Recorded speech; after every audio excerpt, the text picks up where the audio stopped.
आज के important question series में ये पहला चैप्टर है the end of bipolarity book 1। Hope कि आप इसका वन शॉट कर लें, ज़्यादा इम्पोर्टेंट रहेगा। और उसके बाद इम्पोर्टेंट PYQs कर लें और इसको याद कर लें, ऐसे गो थ्रू कर लें एक दो बार कि आपको याद हो जाए। और ये इम्पोर्टेंट है क्योंकि एग्ज़ाम्स में ये एक दो साल बाद ये क्वेश्चंस आते हैं और बहुत इंपॉर्टेंट है। तो आज हम इस वीडियो में देखेंगे कि 2 मार्कर्स। ओके, तो आज हम चैप्टर शुरू करते हैं। तो हमारा फर्स्ट क्वेश्चन होगा डिफाइन बायोपोलैरिटी। ये जो क्वेश्चन है 2015 में आया और 2 मार्कर है। तो इसी के साथ हम लोग चैप्टर का शुरू करते हैं। लिखा है आंसर में, the bipolarity is a distribution of power in which two states have majority of economic, military and cultural influence over the world।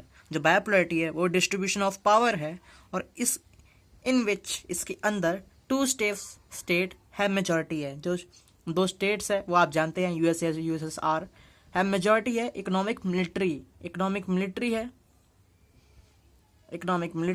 And cultural influence over the world. ठीक है, और इसका दूसरा पॉइंट होगा, ये 2 मार्क तो उसके 2 पॉइंट्स लिखने होंगे हमें। तो दूसरा पॉइंट इसका ये बनता है, after the second world war the world was divided into 2 power blocks. After second world war के बाद जो वर्ल्ड था वो डिवाइड हो गया था 2 पावर ब्लॉक्स में, USA एंड USSR। यह आपने देख लिया, ये था फर्स्ट क्वेश्चन। और होप कि आप इसको साथ के साथ याद करते रहें और गो थ्रू कर लें। एक बार वीडियो स्टॉप करके एक बार इसको लर्न कर लें। एज अ स्क्रीनशॉट ले सकते हैं आप, एज इसको सेव करने के लिए, एज अ याद करने के लिए। So thankful to you. तो क्लास, हमारे पास दूसरा क्वेश्चन आता है। तो इसमें है, दूसरा क्वेश्चन ये होगा कि highlight 2 factors responsible for the strong relation between India and Russia. आप जानते हैं कि 20-year ट्रीटी रशिया के साथ साइन किया था इंडिया ने। ठीक है, तो इसके 2 फैक्टर्स लिखने, रिस्पॉन्सिबल बताने हैं जो स्ट्रॉन्ग रिलेशन करता है इंडिया और रशिया के बीच। तो इसका यही होगा द 2 फैक्टर। इसका पहले इंट्रो देना, और अगर आप 2 मार्कर में अगर इंट्रो देते हैं, ये भी 2 मार्कर है, आप 2 मार्कर में इंट्रो देना है तो आप दे सकते हैं। और ये एज एक सभी बच्चों से आपको अलग करता है। एज अ इंट्रो आप देना जरूरी समझें। एज अ इम्पॉर्टेंट तो नहीं कहूँगा, बट टीचर भी कहते हैं कि कम लिखो, but you also right this intro all over the questions. Okay, आप होंगे कर सकते हैं ये सारा जो ये इंट्रो आप लिख सकते हैं एज यू विश। सो हमने पढ़ लिया कि इंट्रो कैसे देना है। The 2 factors responsible for the strong relation between India and Russia are Russia and India shares a multipolar world order. जो रशिया है और इंडिया है वो शेयर करते हैं मल्टी पोलर वर्ल्ड ऑर्डर को। अगर आप इसको इंग्लिश में बोलते हैं और ये आपको इंग्लिश में ही लिखना है, ऐसा क्योंकि इंग्लिश मीडियम से हैं आप और हिंदी में पढ़ेंगे तो आपको हिंदी लिखना पड़ेगा। वहाँ पे हिंदी में समझ नहीं आएगा ना, फिर इंग्लिश में पढ़ेंगे तो आपको इंग्लिश में लिखना आ जाएगा। ओके, सो क्लास, इसका दूसरा पॉइंट है, as a part of Indo Russia strategic agreement of 2001। Indo Russia के बीच एक स्ट्रेटेजिक एग्रीमेंट साइन हुआ था और 2001 के अंदर Russia and India sign bilateral agreement. और रशिया और इंडिया ने दोनों ने मिलकर साइन किया था बायलेटरल एग्रीमेंट।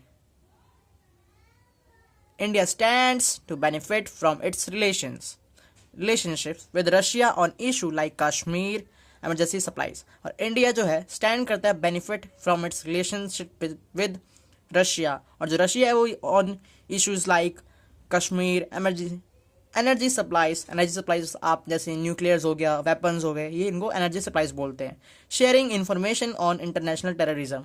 और जो इंडिया है वो रशिया के साथ जो इन्फॉर्मेशन इंटरनेशनल टेररिज्म मतलब आतंकवाद, ये सारा जो है रशिया के साथ शेयर्स करता है कि वो हमारी मदद करे। और उसके बाद whereas Russia is benefited by India huge arms demand. जो रशिया है वो बेनिफिटेड होता है इंडिया के लिए क्योंकि इंडिया जो ह्यूज आर्म्स डिमांड करता है। इसी के साथ हमारा दूसरा जो क्वेश्चन है ये भी आपको समझ में आ गया होगा। होप कि आप इसको भी याद कर लें। तो क्वेश्चन नंबर 3 है हमारे पास, mention any 2 reforms initiated by Mikhail Gorbachev in the Soviet Union. 2 marker, perestroika and glasnost were the 2 reforms initiated by Mikhail Gorbachev in the Soviet Union. आपको यहाँ भी इंट्रो लिखना है और इंट्रो में आपको पता ही है क्या लिखना है। पेरेस्ट्रोइका जो इकोनॉमिक रिफॉर्म्स था और ग्लासनोस्ट जो ओपननेस को दिखाता था। और यहाँ पे बताता है बताना है हमें कि पेरेस्ट्रोइका और ग्लासनोस्ट जो था वो टू रिफॉर्म्स था इनिशिएटेड बाय, मतलब लॉन्च हुआ था, लॉन्च आप लिख सकते हैं, नहीं इनिशिएटेड ही लिखेंगे क्योंकि एक पॉलिटिकल वर्ड आप जैसे लिखते हैं तो वो अच्छा भी लगता है टीचर्स को, और teacher as a good marks आपको देता भी है, एज अ 2 मार्क्स आपको पूरे मिल जाएंगे अगर आप इंट्रो में अगर इसको लिखते हैं तो। और इसके बाद initiated by Mikhail Gorbachev in the Soviet union, Mikhail Gorbachev ने ये 2 रिफॉर्म्स किए थे, पेरेस्ट्रोइका और ग्लासनोस्ट। अब पेरेस्ट्रोइका हम देख लेते क्या है। Perestroika was an economic reform that aimed to boost productivity and end the stagnations that had set in the Soviet economy।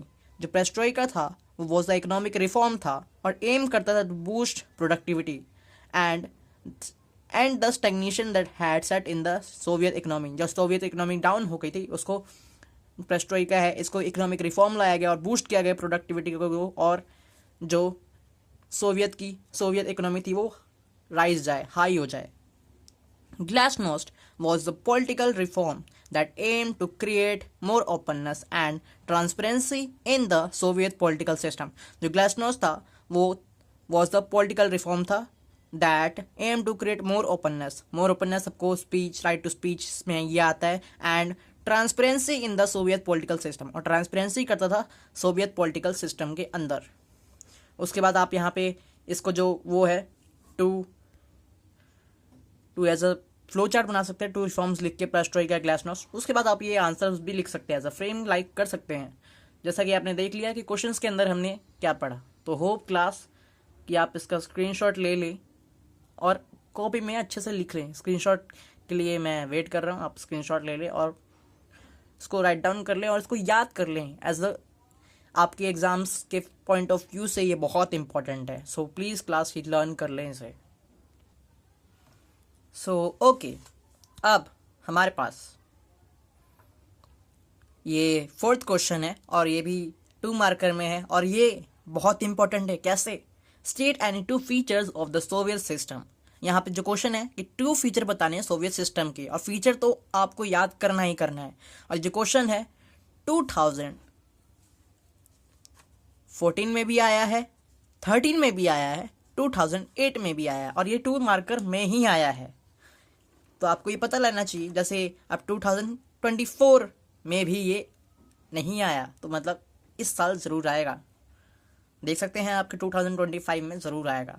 तो ये इसका इंट्रो कैसे लिखना है? इंट्रो में इसका कुछ है नहीं, बताना है कि वो आप क्वेश्चन में से ही ले लेंगे। The 2 features of the Soviet Union were लगा देंगे कि हाँ ये हमने लिखा हुआ है, और जिसके बाद नीचे यहाँ राइट डाउन कर देंगे the Soviet system was based on the state welfare where the state was engaged in mass productions to meet the new needs of the people।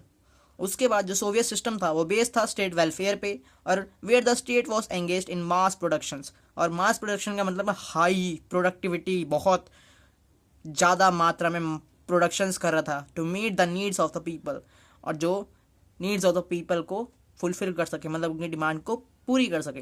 और उसके बाद सेकंड पॉइंट है the Soviet political system was centred around the communist party, no other party. जो Soviet political system था was centre around the communist party, वहाँ पे एक ही party थी और उसका वो भी कम्युनिस्ट पार्टी थी, वो भी सेंटर में, और वहाँ पे कोई अनदर पार्टी नहीं थी। तो ठीक है क्लास, यही 4th क्वेश्चन थे हमारे पास जो इंपॉर्टेंट थे। नेक्स्ट क्लास में आपको इसके 4 मार्कर्स मैं राइट कर दूंगा, वो भी इंपॉर्टेंट PYQs थे।